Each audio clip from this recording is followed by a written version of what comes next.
In today's video, I'm going to teach you how to use GTD, or Getting Things Done, in Notion. We'll walk through creating an efficient and organized productivity system that aligns with the GTD method, all within just 5 minutes. Let's dive right in. First things first, you'll need to log into your Notion account. If you don't have one yet, it's simple to set up. Just head over to Notion's website and one click should get you started. Now that you're logged in, we can begin crafting your GTD framework. Start by creating a new page within Notion. You can do this by clicking the New Page option. Once your new page is open, let's give it a meaningful name. Call it GTD Dashboard. This name will serve as the central hub for all your productivity tasks and projects, allowing for easy navigation and access. Next, we're going to build your main menu dashboard. Think of this as your command center where you can manage and view everything at a glance. It's helpful to organize it in a way that mirrors your priorities and tasks, keeping everything streamlined. One of the essential components of GTD is the inbox, a place to capture your thoughts, tasks, and any information that comes your way.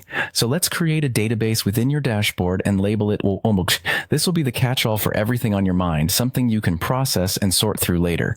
Inside your inbox database, you'll want to add properties. These properties help categorize and manage each item effectively. Consider properties like status, due date, and priority. By doing this, you'll enhance the transparency and organization of your entries. Now, let's add another crucial element, a projects database.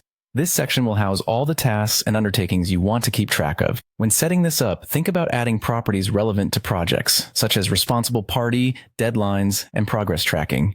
These will aid you tremendously in monitoring and accomplishing your larger goals. With your inbox and projects databases set up, you now have the backbone of an efficient GTD system. However, the beauty of Notion is flexibility. If you feel the need to expand further, go ahead and add any more databases that could complement your workflow. You might consider databases for someday maybe items or a place for reference materials. And there you have it, a cohesive GTD framework right inside Notion to help capture, clarify, organize, and reflect on your tasks and projects. By following these steps, you're well on your way to enhancing your productivity and making the most out of your day. Thank you for joining me in this quick setup tutorial, and happy organizing.